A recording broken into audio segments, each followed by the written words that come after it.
Hi guys, ನಮಸ್ಕಾರ. ನೀವು ನೋಡ್ತಾ ಇದ್ದಾರೆ ಕನ್ನಡಿಗರ ಯೂಟ್ಯೂಬ್ ಚಾನಲ್ಗೆ ಸ್ವಾಗತ. ಗೈಸ್, ಇವತ್ತು ನಿಮ್ಗೆ ತಿಳಿಸ್ಕೊಡ್ತಾ ಇದ್ದೀವಿ ಏನಪ್ಪ ಅಂದರೆ ತಮ್ಮೇಲೆ ನೋಡಿದರೆ ನಿಮ್ಗೆ ಗೊತ್ತಾಗಿರುತ್ತೆ ಏನು ವಿಷಯ ಅಂದರೆ ಇನ್ನು ಮುಂದೆ ನಿಮ್ಗೆ ಗೃಹಲಕ್ಷ್ಮಿ ಅಮೌಂಟ್ ಏನು 4ನೇ ಕಂತಿನ ಅಮೌಂಟ್ ಇದೆಯಲ್ಲ ಅದು ಇನ್ನು ಮುಂದೆ ಬರಲ್ಲ. ಮತ್ತು ಇದ್ರೂ ಕೂಡ ಡಿಸೆಂಬರ್ ತಿಂಗಳದ 6ನೇ ಕಂತಿನ ಅಕ್ಕಿಯನ್ನು ಕೂಡ ಬರಲ್ಲ ಅಂತ ಒಂದು ಮಾಹಿತಿ ಬರ್ತಾ ಇದೆ. ಇದು ಏನು ರೀಸನ್, ಇದ್ರ ಬಗ್ಗೆ ಪ್ರತಿಯೊಂದು ಮಾಹಿತಿನ ತಿಳಿಸ್ಕೊಡ್ತೀನಿ. ಅದಕ್ಕೂ ಮೊದಲು ನಮ್ಮ ಚಾನಲ್ಗೆ ಹೊಸಬ್ರ ಬಂದಿದ್ದರೆ ಸಬ್ಸ್ಕ್ರೈಬ್ ಮಾಡ್ಕೊಳ್ಳಿ, ಹಾಗೆ ಪಕ್ಕದಲ್ಲಿರೋ ಬೆಲ್ ಐಕಾನ್ ಆನ್ ಮಾಡ್ಕೊಳ್ಳಿ. ಬನ್ನಿ ಗೈಸ್, ವಿಡಿಯೋನ ಸ್ಟಾರ್ಟ್ ಮಾಡೋಣ. ಏನಪ್ಪ ವಿಷಯ ಅಂದರೆ ಈಗಾಗಲೇ ನಿಮ್ಗೆ ಅಕ್ಕಿಯನ್ನು ಬರ್ತಾಯಿತ್ತು ಮತ್ತು ಗೃಹಲಕ್ಷ್ಮಿ ಹಣ ಎಷ್ಟೋ ಜನಕ್ಕೆ ಬರ್ತಾಯಿತ್ತು. ಮತ್ತು ಇನ್ನು ಮುಂದೆ ಅಮೌಂಟ್ ಬರಲ್ಲ ಅಂತ ಒಂದು ಮಾಹಿತಿ ಬರ್ತಾಯಿದೆ.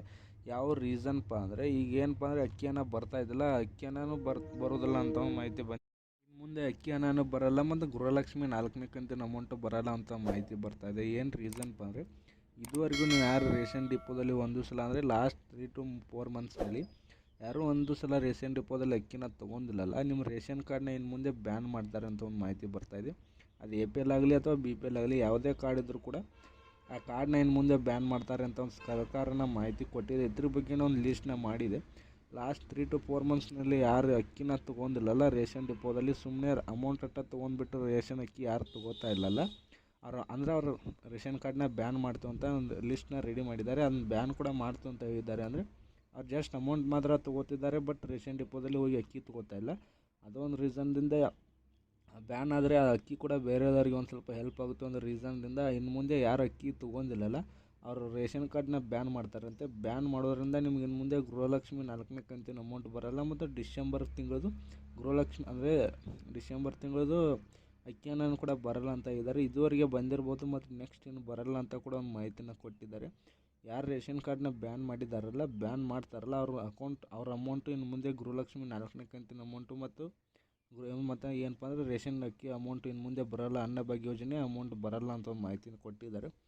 ಇನ್ನೊಂದು ನಾನು ನಿಮಗೆ ತಿಳಿಸೋದು ಏನಂದರೆ ಯಾರು ಸುಮ್ಮನೆ ವೇಸ್ಟ್ ಮಾಡಬೇಡಿ. ಒಂದು ಸಲ ಹೋಗಿ ಡಿಪೋದಲ್ಲಿ ಅಕ್ಕಿನ ಅಕ್ಕಿ ತೊಗೊಳ್ಳಿ, ಅಂದರೆ ರೇಷನ್ ಡಿಪೋದಲ್ಲಿ ಹೋಗಿಬಿಟ್ಟು ಅಕ್ಕಿ ತೊಗೊಳ್ಳಿ. ಅಂದರೆ ನಿಮಗೆ ಇನ್ನು ಮುಂದಿನಿಂದ ನಿಮಗೆ ಏನಪ್ಪ ಅಂದರೆ ಅಮೌಂಟ್ ಬರುತ್ತೆ. ಒಂದು ಸಲ ಗ್ಯಾಪ್ ಮಾಡ್ಬೋದು, ಬಟ್ ಕಂಟಿನ್ಯೂಸ್ ಅಕ್ಕಿ ತೊಗೊಳ್ಳಿ. ಅದರಿಂದ ನಿಮ್ಗೆ ಇನ್ನು ಮುಂದೆ ಏನಪ್ಪ ಅಂದರೆ ಅಮೌಂಟ್ ಬರುತ್ತೆ. ಅಕ್ಕಿ ತೊಗೊಳ್ಳಿಲ್ಲ ಅಂದರೆ ನಿಮ್ಗೆ ಇನ್ನು ಮುಂದೆ ಅಮೌಂಟ್ ಬರಲ್ಲ ಅಂತಲೂ ಒಂದು ಮಾಹಿತಿನ ಕೊಟ್ಟಿದ್ದಾರೆ. ಆದಷ್ಟು ಬೇಗ ಈ ಕೆಲಸನ ಮಾಡಿ ಒಂದು ಸಲ ಹೋಗ್ಬಿಟ್ಟು ಅಕ್ಕಿ ತೊಗೊಳ್ಳಿ. ಅಂದರೆ ಅಕ್ಕಿ ತೊಗೋದ್ರಿಂದ ಯಾರು ಇದುವರೆಗೂ ಒಂದು ಸಲ ಅಕ್ಕಿ ತೊಗೊಂಡಿಲ್ಲಲ್ಲ ಅವ್ರದ್ದು ಇನ್ನು ಮುಂದೆ ಅಮೌಂಟ್ ಬರಲ್ಲ ಅಂತ ಒಂದು ಮಾಹಿತಿ ಕೊಟ್ಟಿದ್ದಾರೆ. ಯಾಕಂದರೆ ಅವ್ರ ರೇಷನ್ ಕಾರ್ಡ್ನೇ ಬ್ಯಾನ್ ಮಾಡೋದ್ರಿಂದ ಇನ್ನು ಮುಂದೆ ಅಮೌಂಟ್ ಬರಲ್ಲ ಅಂತ ಕೂಡ ಒಂದು ಮಾಹಿತಿ ಕೊಟ್ಟಿದ್ದಾರೆ. ಅದಕ್ಕೋಸ್ಕರ ನಿಮಗೊಂದು ಸಜೆಷನ್ ಕೊಡೋದು ಏನಪ್ಪ ಅಂದರೆ ಯಾರೂ ಇದನ್ನು ಮಾಡಬೇಡಿ, ಒಂದು ಸಲ ಹೋಗಿ ಅಕ್ಕಿ ತೊಗೊಳ್ಳಿ. ಅಂದರೆ ಇನ್ನು ಮುಂದೆ ಅಕ್ಕಿ ಯಾರು ತೊಗೊಳ್ಳಿ, ಇನ್ನು ಮುಂದೆ ಆದರೂ ಸ್ಟಾರ್ಟ್ ಮಾಡಿ ಹೋಗಿಬಿಟ್ಟು ಅಕ್ಕಿನ ತೊಗೊಳ್ಳಿ. ಅಕ್ಕಿ ತೊಗೊಳೋದ್ರಿಂದ ನಿಮ್ಮ ರೇಷನ್ ಕಾರ್ಡ್ ಬ್ಯಾನ್ ಆಗೋಲ್ಲ. ಅದಕ್ಕೋಸ್ಕರ ರೇಷನ್ ಡಿಪೋದಲ್ಲಿ ಹೋಗಿಬಿಟ್ಟು ಅಕ್ಕಿ ತೊಗೊಳ್ಳಿ. ಭಾಳಷ್ಟು ಜನ ಅಕ್ಕಿ ತೊಗೊಲ್ಲ, ಬಟ್ ಅಮೌಂಟನ್ನ ಅಷ್ಟೇ ತೊಗೋತಿದ್ದಾರೆ ಅನ್ನೋ ಒಂದು ಕಾರಣದಿಂದ ರೇಷನ್ ಕಾರ್ಡ್ನ ಬ್ಯಾನ್ ಮಾಡಿತ್ತು ಅಂತ ಕೂಡ ಒಂದು ಹೇಳಿದ್ದಾರೆ. ಇದೇ ಒಂದು ವಿಷಯ, ಇದನ್ನ ಬಗ್ಗೆ ನಾನು ತಿಳಿಸ್ಕೊಡ್ಬೇಕಂತ ವಿಡಿಯೋ ಮಾಡಿರೋದು. ಅದೇ ರೀತಿ ವಿಡಿಯೋ ಇಷ್ಟ ಆಗಿದ್ರೆ ಲೈಕ್ ಮಾಡಿ, ಶೇರ್ ಮಾಡಿ, ಕಾಮೆಂಟ್ ಮಾಡಿ ಮತ್ತು ವಿಡಿಯೋನ ನಿಮ್ಮ ಫ್ರೆಂಡ್ಸ್ಗೆ ಅದು ಶೇರ್ ಮಾಡಿ. ಯಾಕಂದರೆ ಅವ್ರಿಗೂ ಕೂಡ ಎಷ್ಟೋ ಜನಕ್ಕೆ ಈ ಮಾಹಿತಿ ಗೊತ್ತಿರೋದಿಲ್ಲ. ಮತ್ತು ಫ್ರೀ ಇರುತ್ತೆ, ಸಬ್ಸ್ಕ್ರೈಬ್ ಮಾಡ್ಕೊಳ್ಳಿ. ಮತ್ತು ಕೊನೆ ತನಕ ವಿಡಿಯೋ ನೋಡಿ ನಿಮಗೆಲ್ಲ ಅರ್ಥ ಆಗುತ್ತೆ. ಮತ್ತು ವಿಡಿಯೋನ ನಿಮ್ಮ ವಾಟ್ಸಪ್ನಲ್ಲಿ ನಿಮ್ಮ ಫ್ರೆಂಡ್ಸ್ಗೆ ಅದು ಶೇರ್ ಮಾಡಿ, ಅವ್ರಿಗೂ ಕೂಡ ಒಂದು ಸ್ವಲ್ಪ ಮಾಹಿತಿ ಗೊತ್ತಾಗುತ್ತೆ. All the best friends, thank you.